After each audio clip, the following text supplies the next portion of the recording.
Department of History, Usmania University. Today topic ఏంటంటే 131 history BA history సిలబస్లో నుంచి Indian హిస్టరీలో physical features of India, characteristics of the physical features of India. అంటే physical features ఇండియాలో ఎన్ని రీజియన్స్గా విభజించవచ్చు ఫిజికల్గా. ఆ ఫిజికల్ ఫీచర్స్ ఎట్లా హిస్టారికల్ హిస్టరీని ఇన్ఫ్లుయెన్స్ చేస్తాయి అంటే, ఎప్పుడైనా మానవుని యొక్క ఎన్విరాన్మెంట్ ఇన్ఫ్లుయెన్స్ మానవుని యొక్క జీవితం మీద ఆధారపడి ఉంటుంది. ఎన్విరాన్మెంట్ అంటే geographical setting influences the course of Indian history అనేది డెఫినెట్ గా ఉంటుంది. ఎందుకంటే ఫిజికల్ ఫీచర్స్ అంటే ఏంటంటే రీజియన్స్, ఎక్కడెక్కడ ఏ రీజియన్స్ ఉన్నాయి, ఏ రీజియన్ లో ఏ రెయిన్ ఫాల్ ఉంటుంది, ఏ రీజియన్ లో ఎలాంటి సాయిల్ ఉంటుంది, ఆ సాయిల్ మరి అక్కడ క్లైమేట్ ఎలా ఉంటుంది, రెయిన్ ఫాల్ ఎలా ఉంటుంది, ఈ అన్నిటి మీద development of human being cultures develop అవుతాయి. సో ఈ ఫిజికల్ ఫీచర్స్ మరి హిస్టరీ యొక్క కోర్స్ డిసైడ్ చేస్తుంది. ఫిజికల్ ఫీచర్స్ కనుక ఇన్ఫ్లుయెన్స్ లేకుండా హిస్టారికల్ డెవలప్మెంట్ జరగదు. వితౌట్ ఫిజికల్ ఫీచర్స్ ఇన్ఫ్లుయెన్స్ అంటే ది ఫిజికల్ ఫీచర్స్ ఇన్ఫ్లుయెన్స్ ఖచ్చితంగా అంటే geographical features, rain fall, water facility, delta soil, మరి ఇవన్నీ కూడా ఫిజికల్ ఫీచర్స్ కింద వస్తాయి. మరి ఇవన్నీ ఇన్ఫ్లుయెన్స్ లేకుండా హ్యూమన్ డెవలప్మెంట్ జరగదు, హ్యూమన్ కల్చరల్ డెవలప్మెంట్ జరగదు. సో మనం ఈ ఏజెస్ చూస్తున్నాం. ఏజెస్ మొట్టమొదట ఏంటంటే ఈ ఫిజికల్ ఫీచర్స్ గా ఇండియాను బ్రాడ్ గా 3 భాగాలుగా చేశారు. ఫిజికల్ ఫీచర్స్ లో ఇండియాను 3 భాగాలుగా చేయొచ్చు. ఒకటి హిమాలయన్ రేంజ్ అని, హిమాలయాలు ఉన్నటువంటి ప్రాంతం. రెండవది ఇండో గ్యాంజెటిక్ ప్లెయిన్ అని, ఆ తర్వాత పెనిన్సులర్ ఇండియా అని 3 భాగాలుగా చేశారు. పెనిన్సులర్ ఇండియా అంటే ద్వీపకల్పం, Deccan, central India and Deccan, మరి ఈ సౌత్ ఇండియా కలిసి ఒక పెనిన్సులర్ ఇండియా అంటారు. 3 భాగాలుగా చేశారు మొత్తం భారతదేశాన్ని. ఈ 3 భాగాల్లో ఏ భాగం ఎలా ఇన్ఫ్లుయెన్స్ చేస్తుంది కోర్స్ ఆఫ్ హిస్టరీ? మొట్టమొదటి మనం తీసుకుంటే హిమాలయాలు ఉన్నాయి. హిమాలయాలను కూడా 3 భాగాలుగా చేశారు. హిమాలయాలు ఎంత పొడుగు అంటే 3200 కిలోమీటర్స్ ఉన్నాయి. ఎక్కడి నుంచి? నార్త్ వెస్టర్న్ పార్ట్ ఆఫ్ నుంచి అస్సాం దాకా, నార్త్ ఈస్ట్ దాకా 3200 కిలోమీటర్స్. మరి 150 నుంచి 200 దాకా మరి వెడల్పు ఉన్నటువంటి ఈ యొక్క హిమాలయన్ మౌంటైన్స్ ఉన్నాయి. 150 కిలోమీటర్లు వెడల్పు ఉన్నటువంటి హిమాలయాలు. ఈ హిమాలయాలు కూడా యూనిఫామ్ గా లేదు. ఏంటిది? ఎత్తైన హిమాలయాలు. మనకు ఇండియాలో నార్థన్ సైడ్ హిమాలయాస్ ఉన్నాయి. మిగతా 3 సైడ్లలో ఏముంటది? సీ కోస్ట్ ఉంటుంది. ఒకటి అరేబియన్ సీ, ఇండియన్ ఓషియన్, తర్వాత బే ఆఫ్ బెంగాల్. పశ్చిమంలో అరేబియన్ సీ, సౌత్ లో ఇండియన్ ఓషియన్, సో మరి తూర్పున బే ఆఫ్ బెంగాల్ ఉంటుంది. ఇవన్నీ కూడా ఇండియన్ హిస్టరీని ఎట్లా ఇన్ఫ్లుయెన్స్ చేస్తుంటే, ఈ మధ్యలో ఉన్న వాళ్ళందరూ కూడా ఇండియన్స్ అని తెలుపుతుంది. ఇది ఈ జాగ్రఫికల్ ఫీచర్స్ ఉన్నాయి కదా. నార్థన్ సైడ్ హిమాలయాస్, మరి సదర్న్ సైడ్ ఇండియన్ ఓషన్, మరి eastern side bay of Bengal, western side Arabian sea. ఈ మధ్య భూభాగం అంతా భారతదేశము, ఇండియా, చక్రవర్తిని ల్యాండ్ అని మొదటి నుంచి కూడా దీన్ని జంబూ ద్వీపము అని పిలుస్తున్నారు. అంటే ఇది పెద్దది. జంబూ ద్వీపం అంటే ఎలిఫెంట్ లైక్ ప్రాంతం ఉన్నటువంటి భాగం ఏది ఇండియా. అంటే ఇందులో డైవర్సిటీ ఉంది. ఈ డైవర్సిటీ ఎట్లా ఏర్పడింది అంటే మధ్య మధ్యలో ఏమున్నాయి, ఈ gangetic plain, Indo gangetic plain ఉంది. తర్వాత మరి హిల్స్ ఉన్నాయి, సెంట్రల్ ఇండియాలో ఆరావళి హిల్స్ ఉన్నాయి. తర్వాత వింధ్యా సాత్పురా రేంజెస్ ఉన్నాయి. ఆ తర్వాత ఇది సెంట్రల్ ఇండియా అంటారు. ఆ తర్వాత ఉన్నది వింధ్యా సాత్పురా రేంజ్ కి సౌత్ గా ఉన్నది దక్కన్ అని. దక్కన్కి ఈస్ట్ వైపున ఈస్టర్న్ ఘాట్స్ అని, వెస్ట్ వైపున వెస్టర్న్ ఘాట్స్ అని. మరి డీప్ సౌత్ లో తమిళనాడు, కేరళ ఏరియా, మలబార్ ఏరియా, ఇలా ఇవన్నీ ఉన్నప్పటికీ కూడా డిఫరెంట్ జోన్స్ ఉన్నాయి. ఎట్లా, దేని బేస్ మీదుగా? ఈ యొక్క ఫిజికల్ ఫీచర్స్ బేస్ మీద ఈ భారతదేశాన్ని మొత్తాన్ని ఈ యొక్క ఈ ఎల్లలు ఏవైతే ఉన్నాయో, హిమాలయన్ మౌంటైన్స్, రివర్స్, మరి ఈ హిల్స్, ఇవన్నీ కూడా వివిధ భాగాలుగా రీజియన్స్ గా డివైడ్ చేసింది ఇండియా మొత్తాన్ని.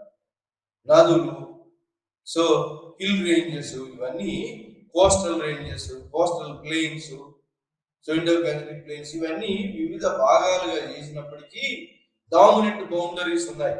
ఒకటి ఉత్తరం వైపున హిమాలయాస్, దక్షిణం వైపున ఇండియన్ ఓషన్, పశ్చిమ వైపున అరేబియన్ సీ, తూర్పు వైపు బే ఆఫ్ బెంగాల్. మూడు వైపుల సీ ఉంది, ఒకవైపు ల్యాండ్ కనెక్షన్.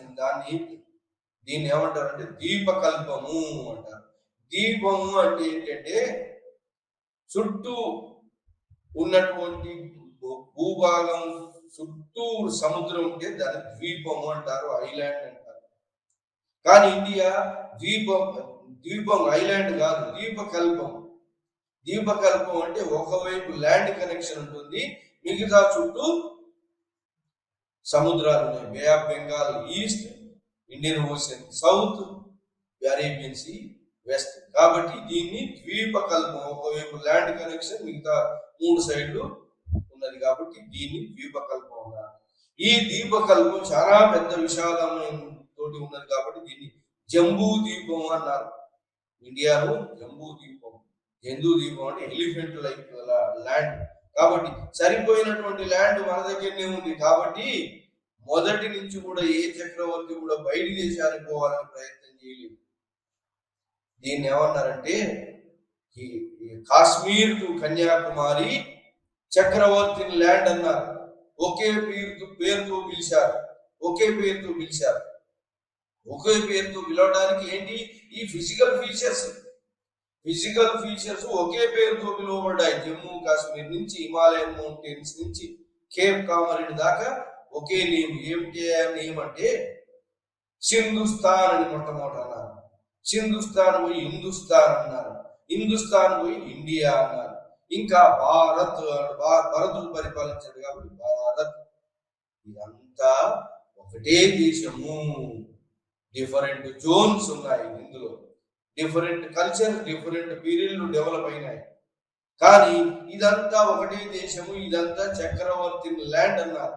అంటే ఇది మొదటి నుంచి కూడా ఇండియా అంతా ఒక్కటే దేశము.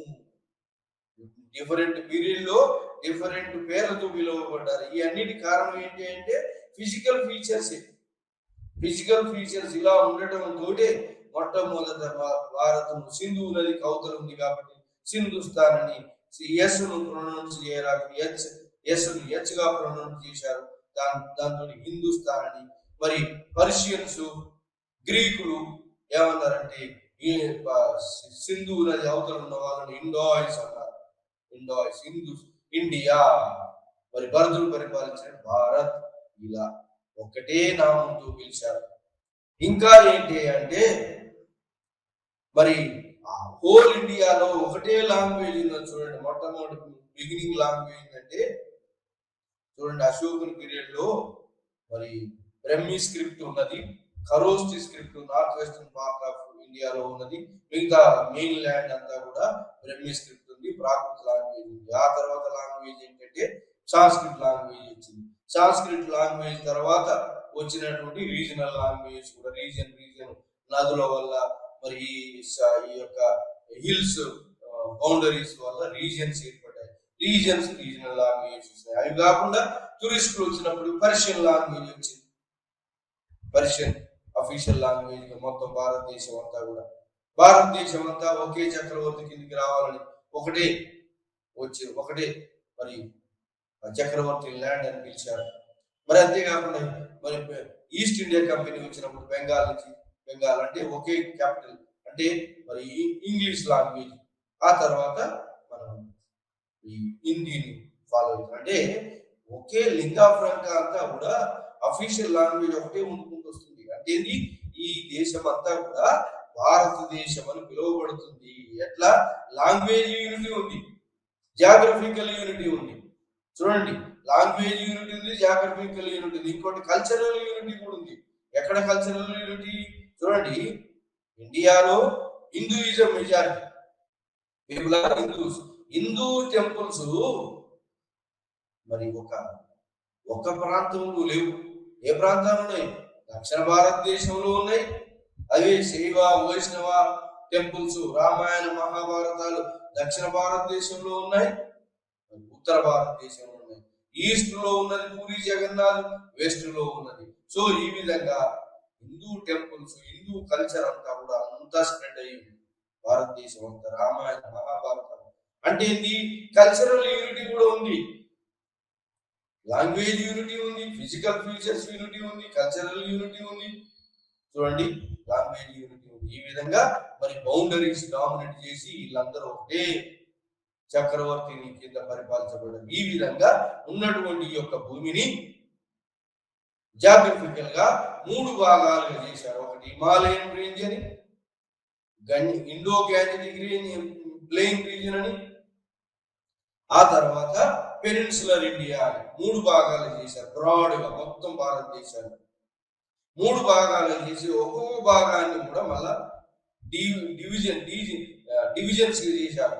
హిమాలయాను 3 డివిజన్స్ చేశారు.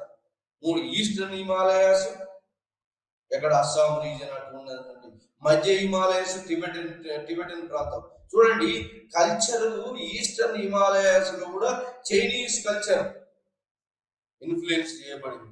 అంటే ఎత్తైన పర్వతాలు ఇవి హిమాలయాలు, అక్కడ పాసెస్ లేవు. ఎక్కడ?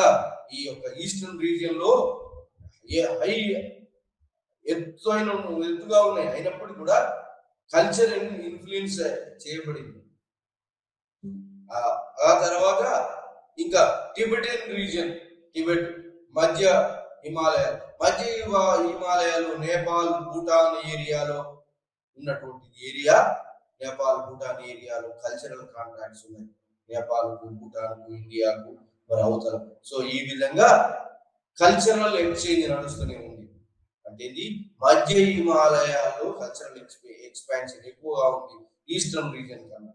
సో ఆ తర్వాత నార్త్ వెస్టర్న్ హిమాలయాస్ లో ఖైబర్ బొలాన్ పాసెస్ ఉన్నాయి.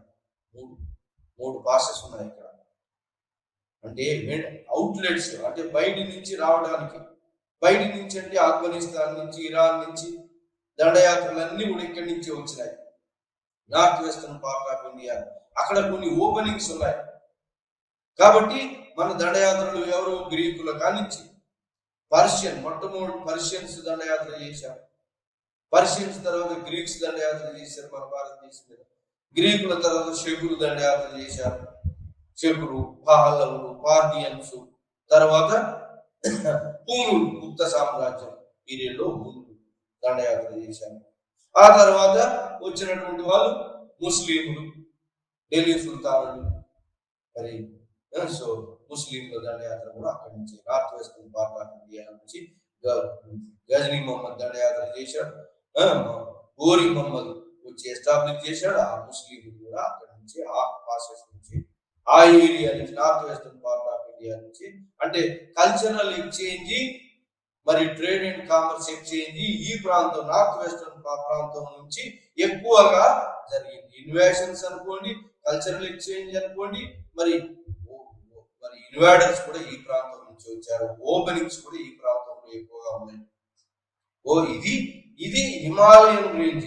ఇంకా హిమాలయాస్ ఏంటి అంటే, ఇన్ఫ్లుయెన్స్ ఏంటి అంటే, భారతదేశంలో హిమాలయాలు ఇంతే కాకుండా భారతదేశంలో హిమాలయాస్ ఏంటి, వాటి కాంట్రిబ్యూషన్ ఏంటంటే, స్నో మౌంటైన్స్. హిమాలయాస్ అంటే హై ఎత్తైన స్నో మౌంటైన్స్ కాబట్టి ఆ స్నో మౌంటైన్స్ నుంచి ఒకటి ఇండస్ రివర్ ప్రవహిస్తుంది, గంగా యమున వస్తుంది, బ్రహ్మపుత్ర నది. ఈ నదులన్నీ కూడా పెరినియల్ రివర్స్.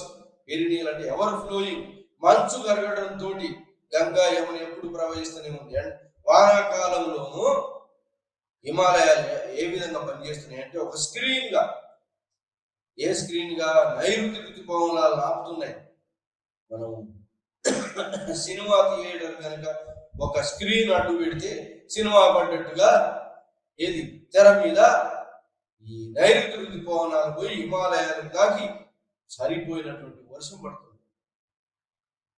వర్షం పడటంతో ఆ రీజియన్ లో వర్షాలు ఏం కొదవలేదు. ఏది హిమాలయం బిలో ఉన్నటువంటి ప్రాంతాలు. ఆ విధంగా గంగా యమున బ్రహ్మపుత్ర నదులు ఎప్పుడూ ప్రవహిస్తుంటాయి. మరి ఎండాకాలంలో ఏంటంటే ఆ స్నో కరుగుతుంది, స్నో కరిగి మళ్ళా ప్రవహిస్తుంటాయి. అంటే ఎవర్ ఫ్లోయింగ్ రివర్స్, ఎప్పుడు ప్రవహించే రివర్స్ అన్నారు. ఆ రివర్స్ అంతేకాకుండా హిమాలయాలు ఇంకోటి ఏంటి అంటే, ఏన్షియంట్ పీరియడ్ లో ఎక్కువగా హై ఎత్తుగా ఉన్నాయి కాబట్టి విదేశ దండయాత్రలను ఆపినాయి. విదేశ దండయాత్రలు రాకుండా ఈస్టర్న్ ప్రాంతం, మిడిల్ ప్రాంతం ఎక్కువగా ఎత్తుగా ఉంది కాబట్టి దండయాత్రలు అక్కడి నుంచి రాలేదు. ఎక్కడి నుంచి వచ్చినాయి? ఓపెనింగ్స్ ఉన్న north western part of Khyber polar pass నుంచి వచ్చినాయి. అంటే విదేశీ దండయాత్రలు ప్రొటెక్షన్ గా ఏన్షియంట్ పీరియడ్, ఇప్పుడు కాదు. ఇప్పుడు ఏంటంటే ఏరోప్లేన్స్ వచ్చినాయి. ఇప్పుడు మరి ఏరోప్లేన్స్ మీద నుంచి వస్తాయి. అప్పుడంటే భూమి మీద నుంచి వచ్చారు అందరూ. కాబట్టి అప్పుడు ఇన్వేడర్స్ రాకుండా ఆపింది ఈ వైపు నుంచి, మిడిల్ ఏరియా, మిడిల్ హిమాలయ పర్వతాల నుంచి ఈస్టర్న్ హిమాలయ పర్వతాలు, వెస్టర్న్ హిమాలయ పర్వతాల నుంచి నార్త్ వెస్టర్న్ హిమాలయ పర్వతాల్లో ఏకంగా అవి ఓపెనింగ్స్ ఉన్నాయంటే ఆ ఓపెనింగ్స్ ద్వారా వచ్చి మన భారతదేశం మీద చిష్ట వేసినారు ఇన్వేడర్స్ అందరూ కూడా. అది మనం చదువుకున్నాం, మనం డిస్కస్ చేసి ఉన్నది. ఇంకా ఒక బెనిఫిట్ ఏంటంటే, హిమాలయాస్ తోటి రష్యాలో సైబీరియన్ డిజర్ట్ ఉంది. సైబీరియన్ డిజర్ట్ లో నుంచి వచ్చినటువంటి ఈదురు గాలులన్నింటినీ ఆపుతుంది. కోల్డ్ విండ్స్ ఆపి హిమాలయం భారతదేశాన్ని డిజర్ట్ ఎడారిగా మారకుండా ఆపుతుంది. ఇది చూడండి, హిమాలయాలు ఎన్ని లాభాలు ఉన్నాయో. ఏ లాభాలు ఎన్ని ఉన్నాయి? ఒకవైపు నైరుతి ఋతుపవనాలు ఆపుతుంది, ఒకవైపు మన ఈ ప్రాంతం, ఈ హిమాలయ కింద ఉన్న ప్రాంతం అంతా ఎడారిగా మారకుండా సైబీరియన్ గాలులను, కోల్డ్ విండ్స్ ఆపి నేను ప్రొటెక్ట్ చేస్తుంది. చూడండి హిమాలయ. మరి మంచు కరగడంతో పెరినియల్ రివర్స్ వచ్చినాయి. ఇంకా వెజిటేషన్ అయితే ఎన్నో కొదవలేని వెజిటేషన్ అంటే ఫ్లోరా, ఫౌనా, ప్లాంట్స్. మరి ప్లాంట్స్ కావాలిగా, మనుషులకు ఫైర్ వుడ్ కావాలి, ఇల్లు కట్టుకోవడానికి కావాలి, ఇవన్నిటికి కల్పిస్తుంది. వివిధ రకాల ఎత్తులతోటి వివిధ రకాల అరణ్యాలు ఉన్నాయి హిమాలయాలు. సో హిమాలయాల మీద ఇంత కాంట్రిబ్యూషన్ ఉంది హిమాలయాలతో. అంటే ఈ ఫిజికల్ ఫీచర్స్ ఇన్ఫ్లుయెన్స్ చేస్తున్నాయి. ఇంకా అది కాకుండా సెకండ్ రీజన్ ఏంటంటే ఇండో గ్యాంజెటిక్ ప్లెయిన్. అంటే సింధు నది, గంగా, యమున, బ్రహ్మపుత్ర నదుల పరివాహక ప్రాంతం. అది ఏ విధంగా ఇన్ఫ్లుయెన్స్, అది కూడా మొత్తం ఈ రీజన్ అంతా ఒకే విధంగా డివైడ్ చేయలేదు. Eastern region, middle Indo Gangetic reason and western Indo Gangetic reason, మూడు భాగాలు చేసిన ఇండో గ్యాంజెటిక్ రీజన్ కూడా గంగా, యమున మైదానాలు కూడా మూడు భాగాలు చేశారు. మూడు భాగాలు ఈస్టర్న్ రీజన్ లో మొట్టమొదటిలా ఏమున్నదంటే మగధ పాటలీపుత్రం వచ్చింది. తర్వాత మిడిల్ రీజియన్ లో కోసంబి ఏరియాలో Prayag, Kosambi, Indus, Ganga Yamuna meeting place లో ప్రయాగ, అక్కడిని లేటర్ వేదిక్ పీరియడ్ జరిగింది. తర్వాత ఈ యొక్క వేదిక్ లిటరేచర్ అంతా అక్కడ తయారు చేయబడింది, లేటర్ వేదిక్ పీరియడ్ లిటరేచర్ అంతా.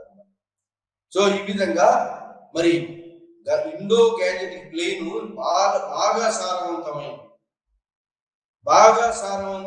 ఇండో గ్యాంజెటిక్ ప్లేన్ కూడా ఈ హ్యూమన్ బీయింగ్ సెటిల్మెంట్ కు ఎంతో తోడ్పడింది. ఇండో గ్యాంజెటిక్ ప్లేన్ సెడిమెంటరీ హిమాలయాల నుంచి కొట్టుకొచ్చినట్టు ఒండు మట్టినంతా కూడా ఒక ఫామ్, ఇది ప్లెయిన్ రీజన్ గా మార్చి ఫెర్టైల్ రీజన్ కాబట్టి, ఆ ఫెర్టైల్ రీజన్ లో పంటలు బాగా పండుతాయి కాబట్టి పబ్లిక్ ఎక్కువ పాపులేషన్ ఈ ప్రాంతంలో ఉంది. ఎక్కడ? Indus region and Gangetic, Ganga Yamuna మైదానాలు. ఈ ప్రాంతాన్ని ఎప్పుడైనా ఈ ప్రాంతమే డామినెంట్ ఇండియన్ హిస్టరీలో. Indo Gangetic plain is the centre of polity, centre of economy, centre of culture, centre of religion, centre of language. అన్నిటి కూడా ఇది పుట్టుక. పాలిటీకి ఇది పుట్టుక. అక్కడి నుంచే పొలిటికల్ ఇన్ఫ్లుయెన్స్ అంతా కూడా మిగతా రీజన్ రాకింది. మొట్టమొదటి క్యాపిటల్ ఏది? మగధ.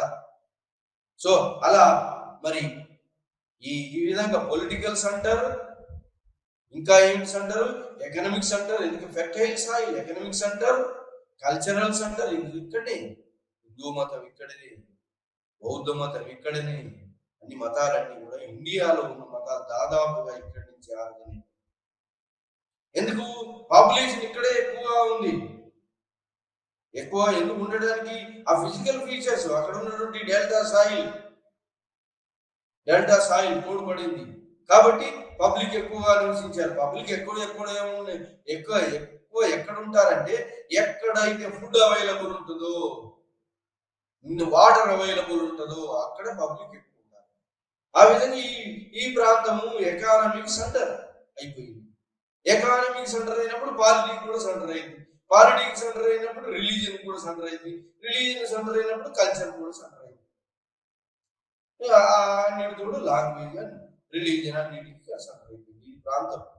అయితే ఈ ప్రాంతంలో మొదటి నుంచి డెవలప్మెంట్ ఎలా ఉంది? బిగినింగ్ ఆఫ్ హిస్టరీ నుంచి ఎట్లా డెవలప్మెంట్ ఉందంటే, మొట్టమొదటి విలేజ్ సెటిల్మెంట్స్ ఎక్కడ కనపడ్డాయంటే ఇక్కడ బెలుచిస్తాన్ లో కనపడ్డాయి. మెహర్ఓలి, కులీ ఉలి మహమ్మద్ అనే ఏరియాలో విలేజ్ సెటిల్మెంట్స్ కనపడ్డాయి. విలేజ్ సెటిల్మెంట్స్ నుంచి ఇండస్ రీజియన్ కు వచ్చే వరకు పంజాబ్ రీజియన్. ఇండస్ రీజియన్ ఎక్కడ ఉందంటే పంజాబ్, 5 రివర్స్ ఏరియా, పంజాబ్, సింధు, ఈడ హరప్ప నాగరికత బయటపడింది. అంటే ఈ బెలుచిస్తాన్ రీజియన్ లో ఉన్న విలేజ్ సెటిల్మెంట్స్ 5000 పీరియడ్ లో ఉన్న విలేజ్ సెటిల్మెంట్ 3000 బీసీ. 5000 బీసీలో ఉన్న విలేజ్ సెటిల్మెంట్స్ ఏమైనాయంటే స్లోగా 3000 బీసీ తర్వాత హరప్ప, మోహంజదారోలో, అంటే ఇండస్ వ్యాలీలో ఇది ఒక పెద్ద అర్బన్ సెంటర్ డెవలప్ అయింది. అర్బన్ సెంటర్ ఇది ఈ Indus, Punjab region, Harappa, Indus region లో మోహంజదారో, హరప్ప నాగరికత, పట్టణ నాగరికత డెవలప్ అయింది. మరి ఈ పట్టణ నాగరికత మరి ఇది గ్యాంజెటిక్ ఏరియాకి స్ప్రెడ్ అయిందా? కాలేదు. అది ఆ పట్టణ నాగరికత అక్కడ వచ్చే వరకు 3000 బీసీ నుంచి 1500 బీసీ వచ్చే వరకు అది అక్కడికి అంతమై మళ్ళా వేదిక్ కల్చర్ వచ్చింది. వేద నాగరికత. ఇండో ఆరియన్స్ బయట నుంచి వచ్చారు. ఇండో ఆరియన్స్, ఇది సర్ విలియం జోన్స్ థియరీ ప్రకారంగా Asiatic society of Bengal conference జరుగుతున్నట్టు ప్రొపౌండ్ చేశాడు ఆ థియరీని. ఆ థియరీ ప్రకారంగా ఇండో ఆరియన్స్ ఎక్కడ స్టెప్పీస్ ల్యాండ్, సదర్న్ రష్యా నుంచి నెమ్మదిగా కొంతమంది ఏషియా మైనర్కి వచ్చి టర్కీకి వచ్చి సెటిల్ అయినారు. అక్కడి నుంచి కొన్ని గ్రూపులు యూరోప్ పోయినాయి. ఆ యూరోప్ పోయిన వాళ్ళని ఇండో యూరోపియన్స్, ఇండియాకి వచ్చిన వాళ్ళని ఆఫ్ఘనిస్తాన్ ద్వారా, ఆ కనుమల ద్వారా వచ్చి సెటిల్ అయినారు. ఎక్కడ? హరప్ప మోహంజదారోలో సెటిల్ అయిన దాన్ని ఇండో ఆరియన్స్ అన్నారు. హరప్ప మోహంజదారో పట్టణాలను నాశనం చేసి వాళ్ళు వచ్చారు. వాళ్ళు చారియట్స్, ఐరన్ ఇంప్లిమెంట్స్ యూజ్ చేశారు. ఎవరు? ఇండో ఆరియన్స్. మరి ఈ యొక్క హరప్ప మోహంజదారో వాళ్ళకి ఐరన్ ఇంప్లిమెంట్స్ తెలియదు. వాళ్ళు ఏమైనా పశుపతిని, చారియట్స్ లేవు వాళ్ళకు. సో ఆ విధంగా హరప్ప నాగరికత వాళ్ళ ఇంద్రుని హరిపియమన్నారు. హరప్ప నాగరికత వాసులను ఈ ఆరియన్స్ డిస్ట్రాయ్ చేసి సింధు మైదానంలో సెటిల్ అయినారు. హరప్ప నాగరికత అక్కడికి ఎండ్ అయిపోయింది. మరి హరప్ప నాగరికత గాంజెటిక్ వ్యాలీలోకి ఎందుకు స్ప్రెడ్ కాలేదు అంటే కాలేదు, కానీ అది ఫిజికల్ ఫీచర్స్ అక్కడికి ఆగిపోయింది. ఆ తర్వాత ఆరియన్ కల్చర్ వచ్చింది. అక్కడ ఆ హరప్ప నాగరికత దూసేసి ఆరియన్ కల్చర్ సెటిల్ అయింది. ఎక్కడ? ఇండస్ రీజియన్ లో. ఆరియన్ కల్చర్ ఇండస్ రీజియన్ నుంచి గాంజెటిక్ ఏరియాకి వచ్చింది. గాంజెటిక్ ఏరియాలో ఎక్కడ?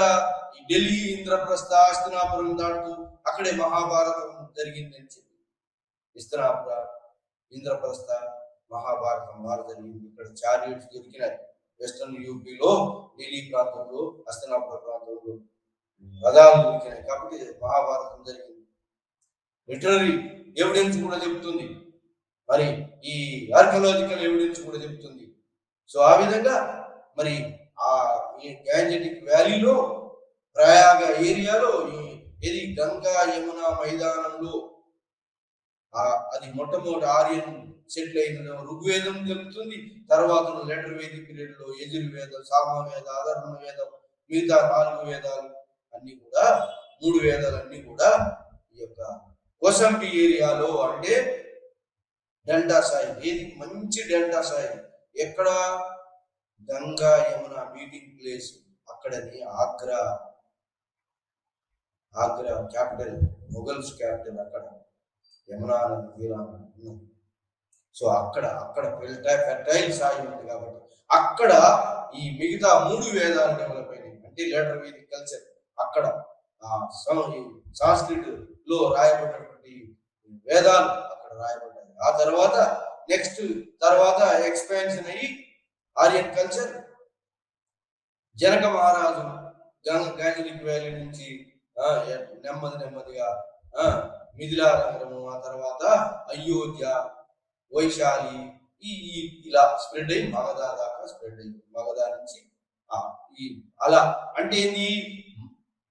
మరి సెటిల్మెంట్, అర్బన్ సెటిల్మెంట్స్ 3000 నుంచి 1500 BCలో హరప్ప మోహంజదారోలో ఉన్నటువంటిది పోయి మళ్ళీ తర్వాత సెకండ్ అర్బనైజేషన్ వచ్చింది. ఎప్పుడు? క్రీస్తు పూర్వం 6th century BCలో బుద్ధిజం, జైనిజం ఎప్పుడైతే వచ్చిందో, ఇది బ్రాహ్మణిక్ యజ్ఞయాగ కల్ట్ ఎక్కడ డెవలప్ అయింది? గాంజెటిక్ వ్యాలీలో డెవలప్ అయింది. అర్బన్ కల్చర్ వచ్చింది. సెకండ్ అర్బనైజేషన్ అంటారు దాన్ని. 5th century BCలో సెకండ్ అర్బనైజేషన్ వచ్చింది. చూడండి, యూనిఫామ్ గా స్ప్రెడ్ కాదు ఎప్పుడు. ఏది? ఫిజికల్ ఫీచర్స్, మరి కల్చర్ కూడా పబ్లిక్ ఒక ఏరియా తర్వాత ఒక ఏరియాకి వస్తుంది. కొన్ని ఏరియాలో అక్కడికి ఆగిపోతుంది, మళ్ళీ స్ప్రెడ్ అవుతుంది. సో ఈ విధంగా గాంజెటిక్ వ్యాలీలో సెకండ్ అర్బనైజేషన్, బుద్ధిజం, జైనిజం వచ్చే వరకు జనపదాలు వచ్చినాయి. సెకండ్ అర్బనైజేషన్ మనకు కనిపిస్తుంది. ఫస్ట్ అర్బనైజేషన్ డిసపేర్ అయింది, సెకండ్ అర్బనైజేషన్ వచ్చింది. జనపదాలు కూడా వచ్చినాయి. జన అంటే పబ్లిక్, పద అంటే టెరిటరీ. అట్లా జనపదాలు వచ్చినాయి. 16 గ్రేట్ జనపదాలు వచ్చినాయి. ఏది? ఈ గంగా యమున మైదానంలో, మన తర్వాత ఉజ్జయిన్, దాని తర్వాత నెమ్మదిగా ఇది గంగా యమున మైదానంలో ఉన్న కల్చర్ కూడా ఫర్దర్ సౌత్ కు, అంటే గంగా యమున లోయ నుంచి కిందికి స్ప్రెడ్ అయిపో వచ్చింది. సో ఇది మరి గంగా యమున మైదానంలో ఇన్ఫ్లుయెన్స్, ఫెర్టైల్ సాయి కాబట్టి దాని ఇన్ఫ్లుయెన్స్, ఫిజికల్ ఫీచర్స్ ఇన్ఫ్లుయెన్స్ తోటి ఒక చరిత్రనే సృష్టించింది. ఒక చరిత్రకు పొలిటికల్ సెంటర్ అయింది, మరి కల్చరల్ సెంటర్ అయింది, రిలీజియస్ సెంటర్ అయింది, ఫుడ్ ప్రొడక్షన్ కూడా. ఎందుకంటే మగధ ఏరియాలో, Magadha capital, first capital of India Magadha. Magadha develop కావడం హరియంకర్ డైనాసిటీ బింబిసారుని కాలంలో మగధ ఎందుకు డెవలప్ అయిందంటే, మగధలో ఉన్నటువంటి పాటలీపుత్రం కేంద్రంగా రివర్ షిప్ ట్రాన్స్పోర్టేషన్ ఈజీగా ఉన్నది. ఇంకోటి దానికి సౌత్ లో ఏమున్నాయంటే ఐరన్ మైన్స్ ఉన్నాయి, బొగ్గు గనులు ఉన్నాయి. మరి మిగతా ఈ ఐరన్ మైన్స్, మరి ఫెర్టైల్ సాయిల్, షిప్ ట్రాన్స్పోర్టేషన్ అనువుగా ఉన్నది. కాబట్టి పాటలీపుత్రం మొట్టమొదటి క్యాపిటల్ గా ఎమర్జ్ అయింది. మగధ ఎమర్జ్ అయింది. 16 జనపదాల్లో మగధ సుప్రీం అయింది. మగధ సుప్రీం కావడానికి అక్కడ మెటీరియల్ కల్చర్ ఏ ఏరియాలో ఏ మెటీరియల్ అయితే డామినేట్ చేస్తుందో మెటీరియల్ మీద, ఆ మెటీరియల్ యూజ్ చేయడం వల్ల అక్కడ మగధ సామ్రాజ్యం వచ్చింది. అశోకుని మౌర్యుల కాలంలో మగధ సామ్రాజ్యం విస్తరించడానికి గల కారణం ఏంటంటే అక్కడ మెటీరియల్ కల్చర్. అక్కడ ఉన్న మెటీరియల్ మిగతా చోట్ల లేదు. అక్కడ ఉన్న ఐరన్ మైన్స్, ఫుడ్ ప్రొడక్షన్ ఇంకా చోట్ల లేదు. కాబట్టి అక్కడ అర్బనైజేషన్, మెటీరియల్ కల్చర్ వచ్చి మగధ సామ్రాజ్యం క్యాపిటల్ గా ఎమర్జ్. అంటే ఏంది, ఫిజికల్ ఫీచర్స్ ఎలా ఇన్ఫ్లుయెన్స్ చేస్తున్నాయి చూడండి. ఆ తర్వాత ఎప్పుడైతే ఈ క్రీస్తు మరి పూర్వంలో మరి మౌర్యుల కాలం వచ్చేవారు, మౌర్యుల కాలంలో క్రీస్తు శకంలో కాదు, గుప్తుల కాలం క్రీస్తు శకంలో ఉన్నది 300 AD. అది మౌర్యుల కాలం 300 BC నుంచి మరి 270 అశోక్ మౌర్యుని కాలం దాకా, మరి 273 నుంచి 187 BC దాకా అశోక మౌర్యుని కాలం. సో ఆ కాలం అంటే BC కాలం. సో ఆ బిఫోర్ క్రీస్తు కాలం, ఆ కాలంలో అర్బనైజేషన్ వచ్చింది. 16 గ్రేట్ జనపదాలు వచ్చినాయి. 7 జనపదాల్లో మౌర్య సామ్రాజ్యం వచ్చింది. సో ఇది ఇన్ఫ్లుయెన్స్, అంటే ఫిజికల్ ఫీచర్స్ ఇన్ఫ్లుయెన్స్ వల్ల ఇంత పెద్దది వచ్చింది. ఏది, మగధ సామ్రాజ్యం ఏన్షియంట్ క్యాపిటల్ గా తయారైంది. మరి ఆ తర్వాత ఏంటి అంటే ఇంకా physical features, north Indo Gangetic plain తర్వాత వచ్చినటువంటిది ఏంటి అంటే సెంట్రల్ ఇండియా. సెంట్రల్ ఇండియా అంటే ఏది అంటే ఏది, ఆరావళి హిల్స్ సపరేట్ చేస్తున్నాయి. ఇండో గ్యానిక్ ఏరియాను సపరేట్ చేస్తున్నాయి. ఆరావళి హిల్సే కాకుండా రాజస్థాన్ డిజర్ట్ ఉంటుంది. రాజస్థాన్ పెద్ద డిజర్ట్ ఉంది, అది మేవార్. రాజస్థాన్ లో రాజపుత్రులు బాగా డెవలప్ కావడానికి, మార్షల్ రేస్ కావడానికి ఆ డిజర్ట్ ఏరియా కారణం.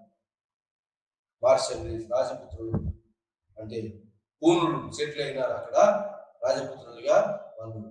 మరి ఆ విధంగా రాజస్థాన్ డిజర్ట్, రాజపుత్రుల ఏరియాలో ఉన్నాడు రాజస్థాన్ డిజర్ట్, ఆరావళి హిల్స్, గంగా యమునాను నదిని, గంగా యమున రీజియన్ నుంచి మరి సౌత్ గా ఉన్నటువంటి ఆరావళి హిల్స్ కు రాజస్థాన్ డిజర్ట్ మేవార్, రణతంబోకి, రాజపుత్ర రాజ్యాలు అవతల యువతలు ఉన్నటువంటి ఏంటి అంటే అవతల యువతల ఆ రెండింటి మధ్యలో ఆరావళి హిల్స్, రాజస్థాన్ డిజర్ట్ కు మరి వింధ్యా సాత్పురా రైన్స్ కు మధ్యలో ఉన్నది సెంట్రల్ ప్లేట్యూ అంటారు. సెంట్రల్ ప్లేట్యూ అంటారు.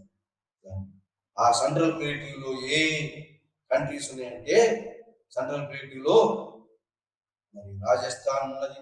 ఆ తర్వాత మరి ఈ మాల్వా రీజన్, ఉజ్జయిని ఏరియాలో మాల్వా రీజన్ ఉన్నది. మాల్వా రీజన్, ఆ వింధ్యా సాత్పురా మౌంటైన్స్ రెండింటి మధ్యలో మాల్వా రీజన్ ఉంది.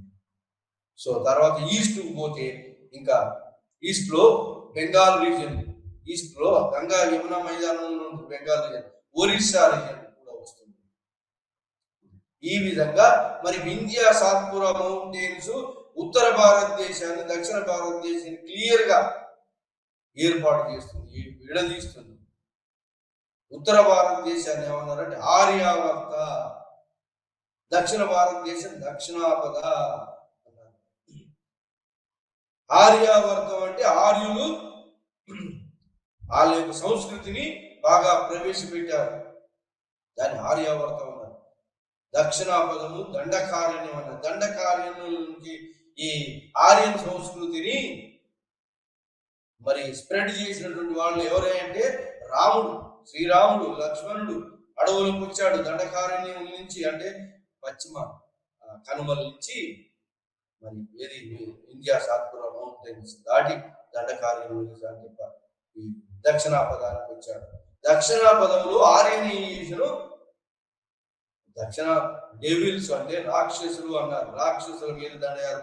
రాక్షసులు గారు ఏం కాదు, ఎవరు అయ్యారంటే ఆ ట్రైబల్ పీపుల్, కల్చర్ లేనటువంటి వాళ్ళ కల్చర్, ఏం కల్చర్, హిందూ కల్చర్ ని స్ప్రెడ్ చేసినటువంటి వాడు రాముడు. అట్లనే కృష్ణుడు మధురాలో ద్వారకాలో ఆర్యనైజేషన్ స్ప్రెడ్ చేశాడు. ఆర్యనైజేషన్ అంటే బ్రాహ్మణిజం, హైరార్కీ కల్చర్ స్ప్రెడ్ చేసినారు వీళ్ళు. అంటే సివిలైజేషన్ అంటే ట్రైబల్ పీపుల్ కు సివిలైజేషన్ కల్చర్ నేర్పారు ఎవరు? రాముడు, కృష్ణుడు. కల్చరైజేషన్ చేశారు. కాలనైజేషన్, కల్చరైజేషన్.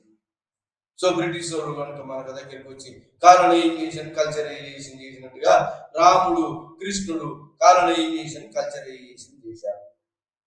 ఏది? ఈ దక్కన్ ప్రాంతాన్ని దక్షిణ భారతదేశాన్ని. సో ఆ విధంగా మనం ఈ తర్వాత సెంట్రల్ ప్లేట్ తర్వాత దక్కన్ భారత్, సౌత్ ఇండియా, అంటే దక్కన్ ప్లేట్ అంటే ఇది వెస్ట్ నుంచి ఈస్ట్ వాలి ఉంటుంది. వెస్ట్ నుంచి వెస్ట్ ఎత్తుగా ఉంటుంది. దక్షిణ ప్రాంతం ఎత్తుగా ఉంటుంది, అంటే పశ్చిమ ప్రాంతం ఎత్తుగా ఉంటుంది. తూర్పు ప్రాంతం వాలి ఉంటుంది. పశ్చిమ ప్రాంతం నుంచి తూర్పు ప్రాంతం వాలి ఉంటుంది. కాబట్టి ఇక్కడ ప్రవహించే నదులన్నీ కూడా పశ్చిమం నుంచి తూర్పుకు ప్రవహించి బే ఆఫ్ బెంగాల్లో కలుస్తున్నాయి. ఏవేవి ఇక్కడ ప్రవహించే నదులు? గోదావరి, కృష్ణ, కావేరి, పెద్ద నదులు, పెన్నా. ఇవన్నీ కూడా వెస్ట్ నుంచి ఈస్ట్ ప్రవహించి బే ఆఫ్ బెంగాల్లో కలుస్తున్నాయి. ఇంకా రెండు నదులు, వింధ్యా పర్వతాల్లో 2 నదులు ఉన్నాయి. ఆ 2 నదులు మాత్రం ఈస్ట్ నుంచి వెస్ట్ ప్రవహిస్తున్నాయి, అరేబియాలో కలుస్తున్నాయి. అది ఒక్కటి, 2 నదులు మాత్రం. మరి ఇండస్ రీజియన్ అంటే అది వేరు. సింధు ఏరియా, పంజాబ్ ఏరియా, అది ఎటు అంటే హిమాలయాల నుంచి వెళ్ళి అది నార్త్ వెస్టర్న్ ప్రాంతంలో అరేబియన్ ప్రవహిస్తున్నాడు. అది కాకుండా కంప్లీట్ గా వెస్ట్ లో ప్రవహించే నదులు 2 ఉన్నాయి. ఒకటి నర్మదా తపతి నది, వింధ్యా పర్వతాలలో, అంటే ఉత్తర భారతదేశాన్ని, దక్షిణ భారతదేశాన్ని సపరేట్ చేసే ఏరియాలో ఉన్నటువంటిది నర్మదా తపతి నది. 2 కూడా తూర్పు నుంచి పడమను ప్రవహిస్తున్నాయి. మిగతా నదులన్నీ కూడా దక్షిణ ప్రాంతంలో ఉన్న నదులు కూడా అన్ని కూడా పశ్చిమం నుంచి తూర్పు ప్రవహిస్తున్నాయి. ఎందుకంటే ఆ ల్యాండ్ స్లోప్ అలా ఉన్నది. కాబట్టి ల్యాండ్ ఎలా ఎటు స్లోప్ ఉంటే అటు ప్రవహిస్తాయి. కాబట్టి ఈ నదులు వర్షాల మీద ఆధారపడ్డాయి. ఏది?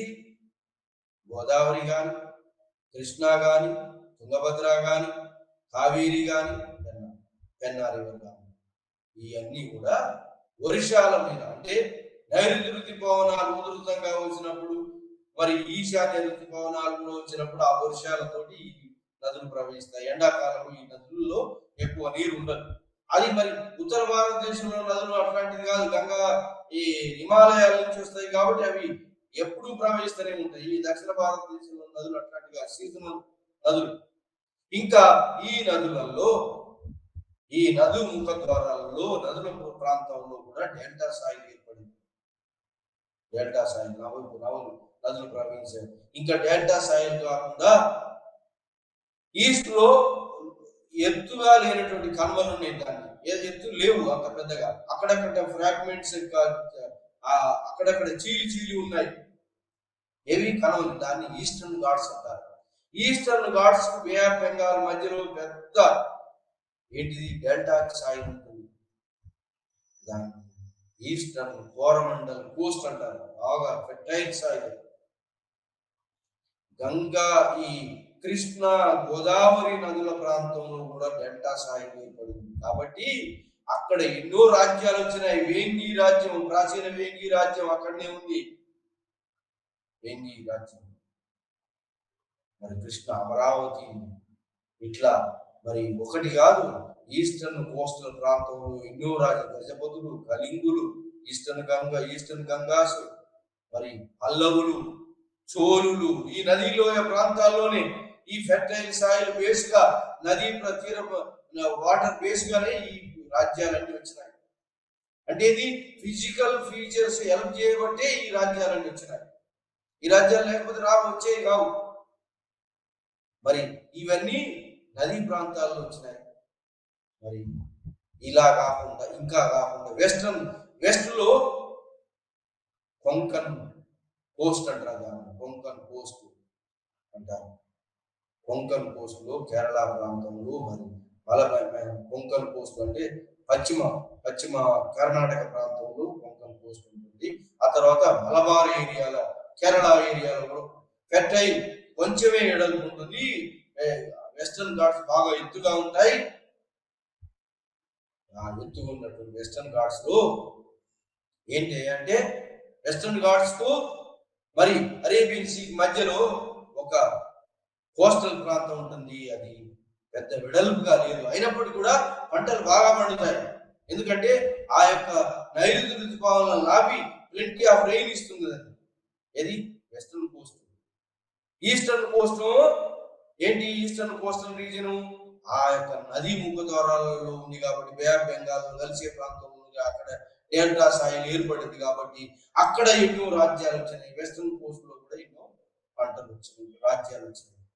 సో ఈ విధంగా ఫిజికల్ ఫీచర్స్ ఇన్ఫ్లుయెన్స్ చేసినాయి, కానీ కల్చర్ యూనిఫామ్ గా డెవలప్ అయిందా అంటే డెవలప్ కాలేదు. చూడండి, ఇండస్ కల్చర్ వచ్చింది, ఇండస్ కల్చర్ అక్కడికి అంతమైంది. గంజటిక్ కల్చర్ వచ్చింది, గంగా యమునా మైదానంలో డెవలప్ అయింది. అది ఆ కల్చర్ అంతా వల్ల ఇక్కడ డెవలప్ అయిందా? ఇక్కడ గుజరాత్ రీజియన్ కూడా 3 భాగాలు చేశారు. సౌరాష్ట్ర అని, లతా ఏరియా అని, ఉత్తర గుజరాత్ అని. ఇవన్నీ ఎక్కడ ఉన్నాయి? సెంట్రల్ ఇండియాలో ఉన్నాయి. రాజస్థాన్ ఏరియా, మాల్వా ఏరియా, మరి ఇంకా మధ్యప్రదేశ్ రీజియన్, ఇవన్నీ మధ్యప్రదేశ్ రీజియన్, జార్ఖండ్ రీజియన్. ఇక్కడ ట్రైబల్స్ ఎక్కువగా ఉంటారు. మధ్యప్రదేశ్ రీజియన్, జార్ఖండ్ బాగా dense forest tribal living. Odisha region లో కూడా ట్రైబల్స్ ఎక్కువ ఉంటారు. కాబట్టి ఇక్కడ గాంజటిక్ వ్యాలీలో ఉన్న కల్చర్ నెమ్మదిగా వచ్చింది, కానీ ఒకేసారి రాలేదు. నెమ్మదిగా అంటే ఆ పీరియడ్ డిఫరెన్స్ వచ్చింది. చూడండి, గాంజటిక్ వ్యాలీలో వచ్చినటువంటి అర్బనైజేషన్ స్ప్రెడ్ కావడానికి కొంత కాలం పట్టింది. అంటే గాంజటిక్ వ్యాలీలో 500 BCలో వచ్చినటువంటి కల్చరు మరి మిగతా రీజియన్ స్ప్రెడ్ అయ్యే వరకు 200 BC వచ్చింది. అంటే ఒక 300 సంవత్సరాలు తర్వాత ఇక్కడ స్ప్రెడ్ అయింది ఆ కల్చర్. ఏది? గంగా యమునా మైదానంలో వచ్చినటువంటి గాంజటిక్ కల్చర్ సౌత్ ఇండియా వచ్చే వరకు నెమ్మదిగా ఒరిస్సా రీజియన్ ఇంకా ట్రైబల్ ఏరియా, మధ్యప్రదేశ్ ఇంకా ట్రైబల్ ఏరియా, కాబట్టి అక్కడ ఇంకా లేటుగా వచ్చింది. సో ఆ విధంగా ఆంధ్ర డెల్టా ప్రాంతం కాబట్టి ఇక్కడ తొందరగా వచ్చింది. ఇది కల్చర్. మరి ఒడిశా ప్రాంతం ట్రైబల్ రీజియన్ కాబట్టి అక్కడ లేటుగా వచ్చింది. ఫెర్టైల్ రీజియన్ అప్పటి ట్రైబల్ రీజియన్ లో నెమ్మదిగా వస్తుంది, స్ప్రెడ్ అవుతుంది. సో నెమ్మదిగా స్ప్రెడ్ అయింది. సో ఆ విధంగా మరి ఆంధ్ర రీజియన్, మరి కర్ణాటక రీజియన్, ఏది పెనిన్సులర్ ఇండియాలో దక్కన్ పీఠభూమిలో మహారాష్ట్ర ఉంది. మహారాష్ట్రలో ఏంటి అంటే మహారాష్ట్రలో ఎక్కువ బ్లాక్ సాయిల్ ఉంటుంది. బ్లాక్ సాయిల్ ఉంటుంది కాబట్టి ఎక్కువ తేమను, పడ్డ వర్షాన్ని బాగా పీల్చుకొని ఎక్కువ తేమ ఉంటుంది. కానీ ఇక్కడ వాణిజ్య పంటలు బాగా పండుతాయి. కాటన్, వీట్ పండుతాయి. ఇంకా ఉత్తర భారతదేశంలో ఏంటి అంటే, ఉత్తర భారతదేశంలో యూనిఫామిటీ ఆఫ్ పంటలు లేవు. యూనిఫామిటీ ఆఫ్ పంటలు లేవు కాబట్టి యూనిఫామిటీ ఆఫ్ ఫుడ్ హ్యాబిట్స్ కూడా ఉండవు. చూడండి, పంజాబ్ లో వీట్ ఎక్కువ పండుతారు. వీట్ అంటే గోధుమలు ఎక్కువ పండుతారు, ఎక్కువ గోధుమలు తింటారు. మరి ఈస్టర్న్ గాంజటిక్ వ్యాలీలో రైస్ ఎక్కువ పండుతుంది. బెంగాల్ ఏరియాలో, బీహార్ ఏరియాలో రైస్ ఎక్కువ, వాళ్ళు రైస్ తింటారు ఎక్కువ. రైస్ ఎక్కువ పండుతుంది అక్కడ, కాబట్టి అక్కడ చేపలు ఎక్కువ దొరుకుతాయి. చేపలు తింటారు, రైస్ తింటారు. ఈ పంజాబ్ లో వీట్ గోధుమలు, ఎక్కువ గోధుమ పంట పడుతుంది అక్కడ, గోధుమలు తింటారు. పంజాబ్ అమెరికా 5 నదులు. పంజాబ్ అంటే 5 రివర్స్ ఏరియా. బాగా పెట్టండి సార్. కాబట్టి అది ఫుడ్ బౌల్ అని అంటారు. Punjab food bowl. Punjab, western UP, eastern UP food bowl of India. అట్లే సౌత్ ఇండియాలో ఫుడ్ బౌల్ ఏంటి? బౌల్ ఏంటంటే బౌల్ అంటే పాత్ర. ఏది? సౌత్ ఇండియాలో మహారాష్ట్రలో ఏంటి? ఆయిల్ సీడ్స్, మహారాష్ట్రలో కాటన్, మరి కమర్షియల్ క్రాప్స్ ఎక్కువగా పండుతాయి మహారాష్ట్రలో. ఇది నల్లరేగడి భూములు పండే పంటలు పండుతాయి. మరి అదే మరి ఆ కర్ణాటకలో, ఉత్తర కర్ణాటక అంత ఫెర్టైల్ కాదు, దక్షిణ కర్ణాటక ఫెర్టైల్. దక్షిణ కర్ణాటకలో రివర్స్, మరి కర్ణాటక సాయిల్ డిఫరెన్స్ కూడా ఉంటుంది. ఇక్కడ ఆంధ్రాలో రెడ్ సాయిల్ ఉంటుంది కాబట్టి ఇక్కడ రెడ్ సాయిల్లో ఏం పండుతుందంటే ముఖ్యంగా రెడ్ సాయిల్లో మిల్లెట్స్, అంటే ఇవి రాగులు, అవి ఆయిల్ సీడ్స్ పండుతాయి. ఆయిల్ సీడ్స్, రాగులు పండుతాయి ఇక్కడ. ఏది? Red soil. ఇంకా కోస్టల్ ఏరియాలో ఈ ఈ మరి ఆంధ్ర ఏరియాలో ఎక్కువ కల్టివేషన్ ఏంటంటే ట్యాంక్స్ ఉన్నాయి ఆంధ్రాలో. మరి నార్త్ ఇండియాలో రివర్స్ ఉన్నాయి, రివర్ కెనాల్స్ ఉన్నాయి. మరి ఆంధ్రాలో ఏమున్నాయి? ట్యాంక్స్ ఉన్నాయి, ఎక్కువ చెరువులు, కుంటలు. మరి ఏది కట్టించారు? ఎవరు? ఆంధ్ర పాలకులు. ఎక్కడి నుంచి? మరి కాకతీయుల కానించి అంతకు ముందు నుంచి కూడా చెరువులు, కుంటలు కట్టించారు. ఆ విధంగా చెరువులు, కుంటలతో ఇరిగేషన్, రెడ్ సాయిల్ ఉన్నది కాబట్టి ఇక్కడ పంటలు బాగా నీటి ఆధారం ఉన్న కాడ రైస్ పండుతుంది. నీటి ఆధారం లేని కాడ ఏం పండుతుందంటే మిల్లెట్స్, ఆయిల్ సీడ్స్ అలాంటివి పండుతాయి. సో ఈ విధంగా డ్రై క్రాప్స్ పండుతాయి. సో ఈ విధంగా crop pattern reason to reason difference ఉన్నాయి. దాంతో ఫుడ్ హ్యాబిట్స్ డిఫరెన్స్ వస్తాయి. మరి ఫుడ్ అవైలబిలిటీని బట్టి పాపులేషన్ ఉంటుంది. పాపులేషన్ ఎక్కువగా ఉన్న ఏరియా అంటే కోస్టల్ ఏరియా, అంటే ఈస్టర్న్ కోస్టల్ ఏరియాలో ఎక్కువ పాపులేషన్ ఉంది. తుంగభద్ర, కృష్ణానది డెల్టా, దోబ్ రీజన్, అక్కడ కూడా ఆ రీజన్ ను కంట్రోల్లో ఉంచుకోవడానికి ఎప్పుడు కొట్లాటలు జరిగినాయి. ఎవరి మధ్యలో? ఎవరి? కృష్ణదేవర అంటే ఈ యొక్క బహుమనీయుల మధ్యలో, మరి శ్రీకృష్ణదేవరాయల మధ్యలో, విజయనగర రాజుల మధ్యలో, అంత ముందు కూడా. సో ఈ విధంగా డెల్టా సాయిల్ను కంట్రోల్ చేయడానికి యుద్ధాలు జరిగినాయి రాజుల మధ్యలో. అంటే ఈ యొక్క రీజన్ ఈ ఫిజికల్ ఫీచర్స్ ఇన్ఫ్లుయెన్స్ చేయడం వల్ల ఆ ఫెర్టైల్ సాయిల్ను ఆక్యుపేషన్ చేసుకోవాలని చెప్పి వివిధ రాజ్యాలు పోట్లాటలు చేసి ఆ ఒక రాజ్యం చోళులు, పాండ్యులు, మళ్ళా ఇంకా కోస్టల్ ఏరియాలో పల్లవులు, చాళుక్యులు, చూడండి తర్వాత చోళులు పరిపాలించారు. కావేరి నది ప్రాంతం, కృష్ణా గోదావరిలో ఏంటి వేంగి చాళుక్యులు పరిపాలించారు. మరి ఇలా పల్లవులు. ఇంకా డీప్ సౌత్ ఉన్నది. డీప్ సౌత్ ఏమంటారంటే తమిళనాడు అంటారు. డీప్ సౌత్ అంటే ఈస్టర్న్ ఘాట్స్ నెమ్మదిగా పోయి వెస్టర్న్ ఘాట్స్ కలిసి సపరేట్ చేస్తుందా ఇది డీప్ సౌత్.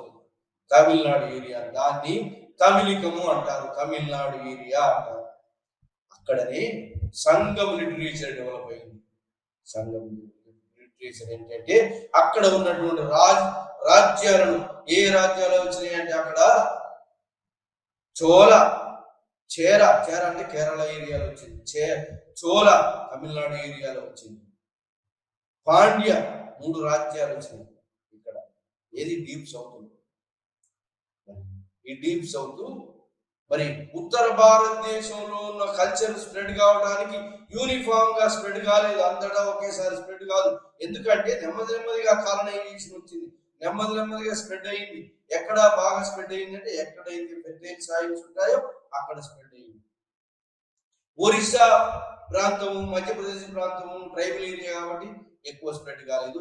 ఆంధ్ర ప్రాంతం వల్ల మరి ఫెర్టైల్ సాయిల్స్ ఉన్నాయి, డెల్టా సాయిల్ ఉన్నాయి కాబట్టి ఆంధ్ర ప్రాంతం స్ప్రెడ్ అయింది. సో లేట్గా ఆ విధంగా 16 గ్రేట్ మహాజనపదాలు వచ్చినాయి.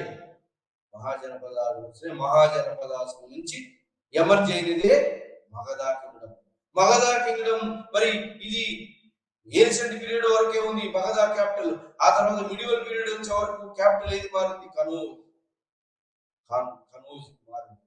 అంటే ఇది ఏన్షియంట్ పీరియడ్ లో వర్త వ్యాపారం ఉంచే స్థితిలో ఉండే, కైన్ ఎకానమీ ఉంచే స్థితిలో ఉండే కాబట్టి ఆ మగధ రాజ్యం క్యాపిటల్ గా ఉంది. ఆ తర్వాత నెమ్మదిగా ship sailing, trade and commerce decline అయ్యి మరి హై లెవెల్ ఏరియా, ఎత్తుగా ఉంది, కోటలు కట్టుకునే ప్రాంతము కనూజ్ ఏరియాలో ప్రాంతము. ఈ ఏరియా నుంచి కోటలుగా నిర్మించుకునే ఏరియాకు మారారు క్యాపిటల్స్. అంటే ఇది మానవుని అవసరాల కొద్దీ మారుతుంటారు. మానవుని అవసరాలు అవసరాలన్నీ ఒకే విధంగా ఉండవు. అట్లే మరి కల్చర్ కూడా ఒకేసారి స్ప్రెడ్ కాదు. ఈ కల్చర్ ఒకేసారి స్ప్రెడ్ గా ఇక్కడ కల్చర్ ను ఏది సపోర్ట్ చేస్తుందంటే ఆర్కియాలజికల్. మనము ఈ ఆర్కియాలజికల్ ఎక్స్కవేషన్స్ లో మనం బయటపడుతున్న కల్చర్ ఎట్లా స్ప్రెడ్ అయిందని. మొట్టమొదటిలో సెరమిక్స్ అంటే పాటరీ. మొట్టమొదటి పాటరీ అంటే ఒకే కలర్ ఉన్నటువంటి బ్లాక్, ఒకే కలర్ ఉన్నటువంటి ఒక ఇది కుండలు, ఒకే కలర్. ఆ తర్వాత పీజీ వే, బ్లాక్ అండ్ ఒకే కలర్, బ్లాక్ అండ్ ఒకే కలర్.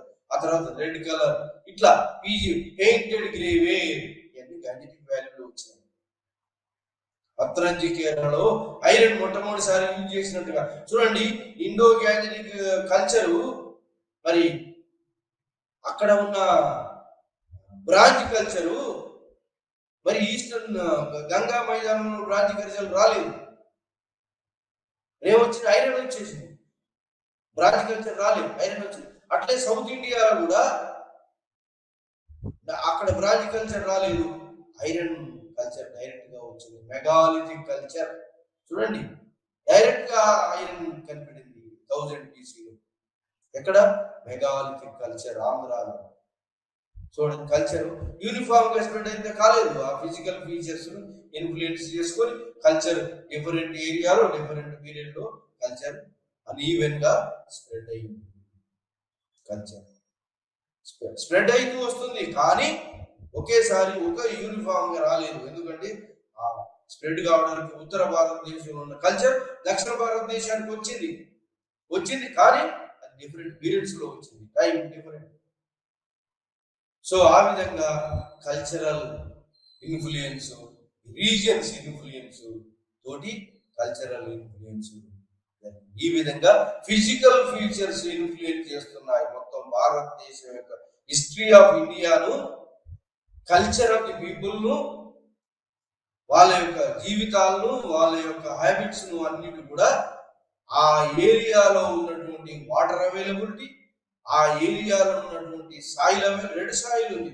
రెడ్ సాయిల్లో ఏం పండుతాయి? వరిధాన్యం.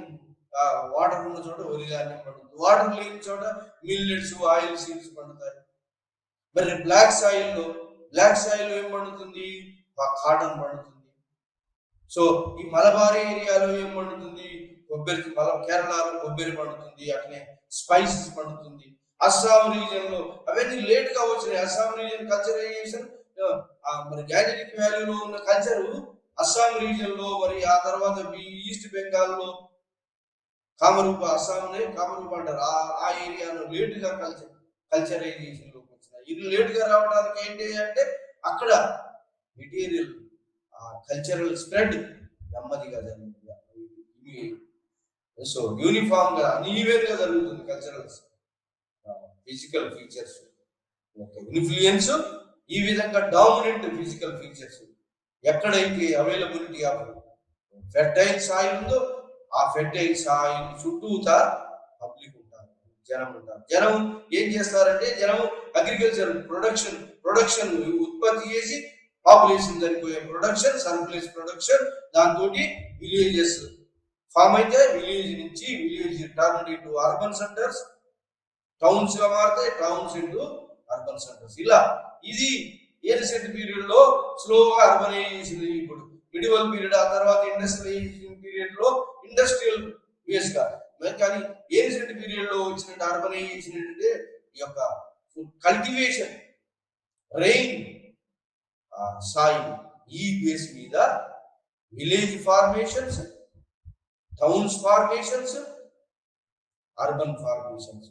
ఈ విధంగా ఒకేసారి అంతటా జరగలేదు. ఎక్కడెక్కడ సాయిల్స్ డిఫరెంట్ గా ఉంటాయో, ఆంధ్రాలో, మరి కర్ణాటకలో సాయిల్ ఎక్కడ బాగా ఉందో అక్కడ పాపులేషన్, తమిళనాడులో ఎక్కడ కావేరీ బేసిన్ లో పాపులేషన్ ఉన్నది, కేరళలో మలబార్ రీజియన్ లో ఉంది పాపులేషన్, మిగతా ఏరియాలో. సో ఈ విధంగా మరి ఏ రీజియన్స్ లో కల్టివేషన్, ఏ రీజియన్ లో వాటర్, సాయిల్ సపోర్ట్ చేస్తుందో అక్కడ ఎక్కడైతే పంటలు బాగా పండుతాయో, ఫుడ్ ప్రొడక్షన్ సర్ప్లస్ గా ఉంటుందో అక్కడ పాపులేషన్, ఆ పాపులేషన్ విలేజెస్ ఫార్మేషన్, విలేజెస్ నుంచి టౌన్స్, టౌన్స్ నుంచి జనపదాలు, జనపదాల నుంచి సామ్రాజ్యాలు వచ్చింది.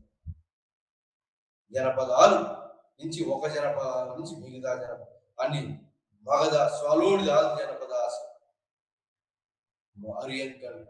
మౌర్యుల కాలంలో మగధ సామ్రాజ్యం, గుప్తుల కాలంలో గొప్ప గుప్త సామ్రాజ్యం. సో ఆ విధంగా సామ్రాజ్యాలు వచ్చినాయి.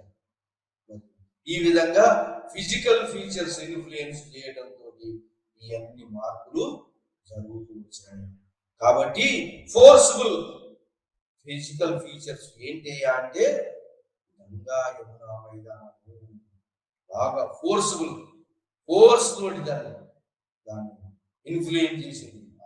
అందుకే గంగా యమున మైదానాన్ని ఏమన్నారంటే centre of all the life of India, centre of polity, centre of economy, centre of religions, centre of culture, centre of ఏంటి స్పిరిచువలిజం అక్కడి నుంచి వచ్చింది.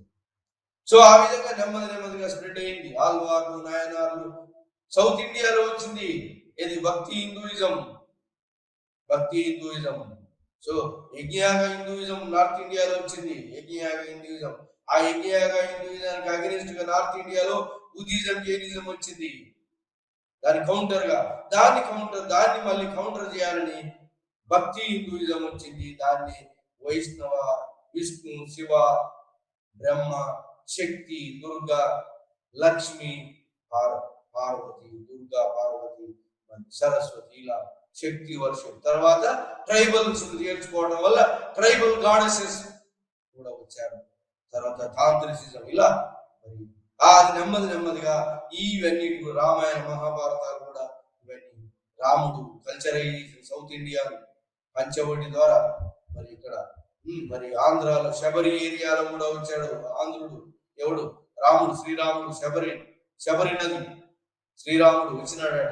సో ఆ విధంగా కల్చర్ ఏం చేసినాడు? కల్చరైజేషన్ చేసినాడు శ్రీరాముడు. సో ఆ విధంగా కల్చర్ స్ప్రెడ్ అయింది. ఎట్లా స్ప్రెడ్ అయింది? మెటీరియల్ కల్చర్ స్ప్రెడ్ కావడంతో material culture, Magadha material culture మిగతా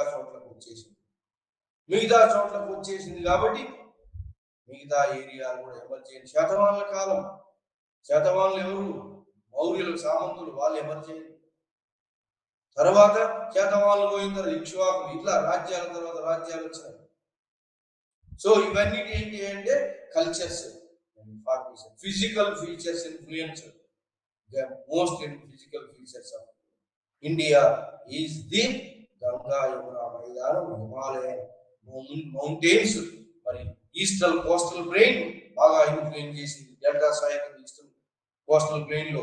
ఇంకోటి ఫ్రాగ్మెంట్స్ ఉన్నాయి, ఇది లో లెవెల్ కనుమలు ఉన్నాయి ఈస్టర్న్ ఘాట్స్. కాబట్టి ఇలా ఫిజికల్ ఫీచర్స్ ఇన్ఫ్లుయెన్స్ చేసి river barriers, river deltas, hill barriers, ఇవన్నీ కూడా ఫిజికల్ ఫీచర్స్ ఇన్ఫ్లుయెన్స్ చేసి భారతదేశం యొక్క చరిత్రను మౌల్డ్ చేయగలిగింది. సో నమస్తే.